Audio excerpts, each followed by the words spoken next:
नमस्कार, मैं हूं पवन त्यागी। पाकिस्तान में एक के बाद एक भारत के मोस्ट वांटेड आतंकवादियों की हत्या होना जारी है। यह हत्या हमने देखा कि खालिस्तानी मूवमेंट चलाने वाले निज्जर की हो, या हमने देखा है कि इसमें लश्कर तैयबा के खूंखार आतंकवादी, उनकी एक एक करके हत्या हो रही है। पाकिस्तान के अंदर तो हालत यह है कि जो आतंकवादी गिरोह चलाने वाले लोग हैं और उनका कहीं ना कहीं भारत की किसी घटना से लिंक है, वो इतने घबराए हुए हैं कि वो अपने ठिकानों को छोड़कर कहीं अगर जाते हैं तो 20-25 लोगों का एक पूरा हुजूम उनको कवर करता है। यहां तक कि अपने आप को रेजिडेंस एरिया में शिफ्ट कर लिया है। हालत यह हो गई है कि उनको लगता है कि भारत की जो एजेंसी है, गुप्तचर एजेंसी रॉ, वो कब कहां से गोली लग जाएगी, इसका भय बना रहता है। और अभी ये घटना हाल में जो हो रही है, इसमें एक और बढ़ोतरी हुई है। लश्कर तैयबा के अकरम गाजी को पाकिस्तान के बाजोर में किसी अज्ञात व्यक्ति ने हत्या कर दी। ये जो अकरम गाजी है, लश्कर तैयबा के लिए आतंकवादियों की भर्ती कर रहा था। 2018 से लेकर 2020 के बीच ये भारत में बहुत एक्टिव था इस बात को लेकर के, और इसीलिए एनआईए की मोस्ट वांटेड लिस्ट में था। आपको याद होगा कि इस तरह की घटनाओं को देखते हुए अभी आपको जो लिस्ट बताऊंगा मैं, इसमें बहुत सारे ऐसे लोग हैं, जैसे रियाज अहमद उर्फ काशिम, पाकिस्तान के अंदर ही मारा गया। हरदीप सिंह निज्जर जो है, आपने सुना, वो कनाडा में मार दिया गया। उसके बाद उस पर बवाल भी मचा काफी। अब्दुल सलाम भुट्टवी, सैयद नूर, एजाज अहमद, हरविंदर सिंह रिंदा, रिपू दमन सिंह कनाडा में मारा गया। और इसी तरह अवतार सिंह खांडा, वो ब्रिटेन में मारा गया। मौलाना रियाउज रहमान, परमजीत सिंह पंजवड़, ये लाहौर में पाकिस्तान में इसकी हत्या कर दी। वशीर अहमद पीर और हैप्पी जहूर मिस्त्री, ये कुछ ऐसे नाम मैंने आपको बताए।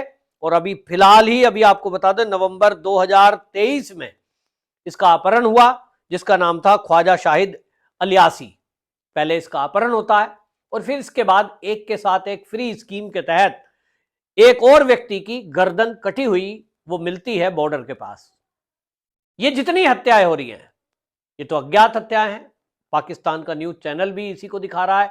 अज्ञात हमलावर ने गोली मारकर हत्या, अज्ञात लोग अपहरण करके ले गए, बाद में उनकी मृत्यु होती हुई लाश कहीं पड़ी हुई मिलती है। लेकिन जो वहां के लोग हैं, उनका यह मानना है कि इस सब के पीछे भारत के एनएसए अजीत डोभाल का हाथ है। भारत इसको मना करता है, क्योंकि आपने देखा कि जिस तरह कनाडा सरकार, जस्टिन ट्रूडो सामने आए, जस्टिन ट्रूडो ने ये आरोप लगाए थे कि ये जो वहां कनाडा में हत्या की गई है, खालिस्तानी जिसको बताया जा रहा था हरदीप सिंह निज्जर, इसको लेकर उन्होंने आरोप लगाए थे कि इसमें भारत का हाथ है।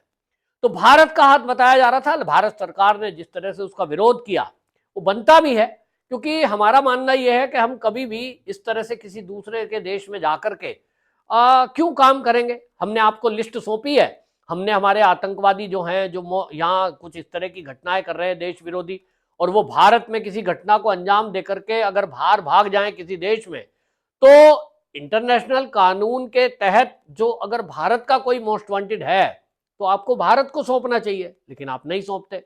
आप कहते हो हमारे देश में तो बोलने की आजादी है, हमारे देश में तो हम किसी को ऐसे दबा नहीं सकते हैं। तो क्या भारत का विरोध करके या भारत विरोधी अभियान कोई चलाने वाला व्यक्ति, भारत के तिरंगे का अपमान करने वाला व्यक्ति, उसको भारत यूं ही छोड़ देगा? निश्चित रूप से भारत के अंदर गुस्सा है, तो परिणाम तो होगा ही। कोई अज्ञात शक्ति उतर के करे, या कोई हमारी आर्मी का कोई गुप्त ऑपरेशन हो, और सब देश करते हैं अपने देश की रक्षा के लिए। ये गुप्तचर एजेंसियां, चाहे आप देख लीजिए रूस की हो, चाहे अमेरिका की हो, चाहे चीन की हो, ये सब करते हैं अपने देश की रक्षा के लिए। सबको करने का अधिकार है।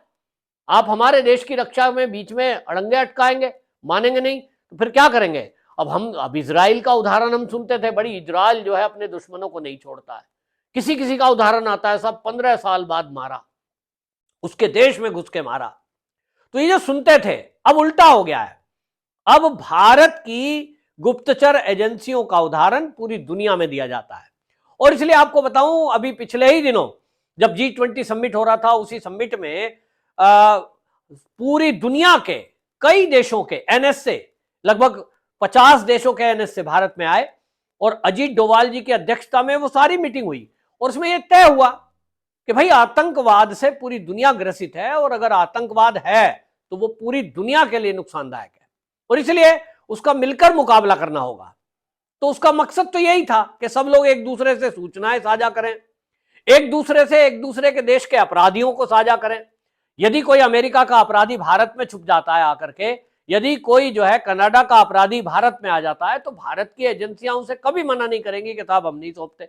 कोई रक्षा नहीं करता, भारत तो करता नहीं है, लेकिन दुनिया के कुछ देश हमने ऐसे देखे हैं जो उनको पालते हैं, जैसे कि कनाडा हमने देखा, जैसे कि अभी हम देख रहे हैं कि पाकिस्तान ये काम तो पिछले काफी दिनों से कर रहा है और उसकी तो कोशिश है कि वो वहां के लोगों को हथियार, पैसा, सब कुछ देकर भारत की सीमा में एंटर कराता है। उसके लिए उनकी सेना भी उसको सपोर्ट करती है, उसको सपोर्ट में फायरिंग करती है, उसके कवर फायर देते हैं उसको। तो ये सब चीजें भारत ने झेली हैं और अब भारत अगर ऐसा कर रहा है, हालांकि कर नहीं रहा है, भारत की एजेंसियां तो मना करती हैं कि हमारा इसमें कोई रोल नहीं है, लेकिन यदि मोदी सरकार के होते ये सब हो रहा है तो भाई देश के अंदर मैं सुन रहा हूं, देश का हर नागरिक जो राष्ट्रवादी है वो तो ये कह रहा है भाई मोदी सरकार अगर इसको करवा रही है तो बहुत अच्छा काम हो रहा है, हमारे देश के दुश्मनों को मारा ही जाना चाहिए, उनके देश में घुसकर मारें या वो हमारी सीमा में आता है तब मारा जाए, मरना तो चाहिए ही, क्योंकि देश का दुश्मन कोई भी जिंदा छोड़ना वो खतरनाक है। अब ये लोगों की भावना है, मेरी भावना हो सकती है, आपकी भावना हो सकती है, लोगों के नागरिकों की भावना है कि अगर मोदी सरकार के आने के बाद, देखिए मोदी के पहले तो हमने सुना नहीं था ऐसा, मोदी सरकार 2014 में आई है, मैं आप सबसे पूछ रहा हूं क्या आपने कभी सुना था इस तरह से कि जो भारत के दुश्मन हैं, भारत के मोस्ट वांटेड अपराधी हैं, वो भारत के बाहर जाके कहीं शिफ्ट हो गए और उनकी अचानक हत्याएं हो रही हैं। एक दो कोई केस ऐसे हुए हैं, लेकिन आपने लगातार क्या ऐसा कुछ सुना है? अब आपको बता दूं कि ये जो घटनाएं हो रही हैं, अब इसको देखते हुए ये भी कहा जा रहा है कि अब दाऊद इब्राहिम भी बचने वाला नहीं है।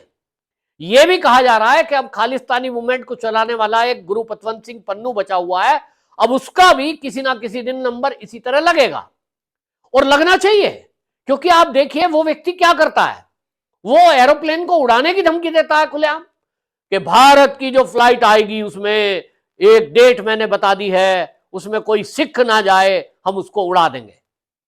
इससे खतरनाक बात क्या हो सकती है कि एक व्यक्ति 250-300 लोगों की हत्या एक साथ करने की खुलेआम धमकी दे रहा है और वो अमेरिका की धरती पे बैठा है, उसके खिलाफ कोई कार्रवाई नहीं हो रही, तो फिर हम क्या उसको ऐसे ही छोड़ देंगे?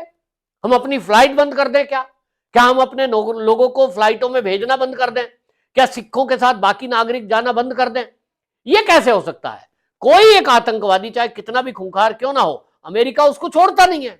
तो अमेरिका खुद तो ऑपरेशन करता है पाकिस्तान में घुसकर, अगर उसको लगा था ओसामा बिन लादेन उसके लिए खतरनाक है तो उसको देखिए जाके मार दिया, और हमारे देश का दुश्मन, उसमें आप कोई सपोर्ट नहीं करेंगे। तो ये दोगलापंथी नहीं चलनी चाहिए। लेकिन अब जब भारत देख रहा है कि भाई ये लोग दो चरित्र रखते हैं, अपने देश के लिए कुछ और नियम है और जब हमारे देश की बात आती है तो नियम कुछ और है, तो फिर ठीक है। अभी हम इजराइल और हमास का युद्ध देख रहे हैं, फिलिस्तीन के अंदर जो चल रहा है, इजराइल ने यही तो किया है कि आप करते रहिए बैन, मेरे देश की सुरक्षा के लिए मैं आजाद हूं और ये मेरा अधिकार है, मैं घुसकर हमास के घर में उन्हें मारूंगा। उसमें वो निर्दोष लोगों को अगर शील्ड बनाते हैं तो ये मेरी मजबूरी है कि मुझे अस्पताल हो या स्कूल हो उस पर मिसाइल मारनी है। तो आप देख लो क्या हाल हो रहा है। अब इंटरनेशनल फोरम पर चाहे अमेरिका हो चाहे बाकी इस्लामिक देश हो, सब इकट्ठे हो रहे हैं, भाई इजराइल हमला रोके, युद्ध विराम करे। नहीं रोक रहा है वो, क्योंकि भाई अपने देश में आतंकवादी गतिविधियों को रोकने का अधिकार हर देश को है। तो भारत से भी अब लोग यही कह रहे हैं कि मोदी ही इस काम को कर सकते हैं कि भाई इनका ऑपरेशन करना पड़ेगा, सर्जिकल स्ट्राइकें करनी पड़ेंगी और किसी दिन तो इजराइल जैसा हमला भी करना पड़ेगा, क्योंकि हमास जैसे आतंकवादी संगठन जो पाकिस्तान में बैठे हैं उन्होंने तो खुली धमकी दी है कि अब जो है हम हमास जैसा हमला भारत पे करेंगे। तो अगर आप हमले को धमकी दे ही रहे हो, कल को अगर कर ही दिया और हमारे 10-20 हजार लोग मर गए तो हम आत्मरक्षा में कुछ करेंगे, इसके पहले तो एडवांस में कर दें। आपकी क्या राय है जरूर बताएं। लेकिन यह भी आपको बता दें, एक स्लोगन है बीजेपी वाला, बीजेपी के लोग बोलते हैं मोदी है तो मुमकिन है। तो क्या आप मानते हैं कि मोदी है तो सब कुछ मुमकिन है? मोदी है तो देश के दुश्मनों को घुस के मारा जाएगा उनके घर में? क्या आप मानते हैं? आपको यह विश्वास है? कमेंट बॉक्स में जरूर लिखें। वंदे मातरम।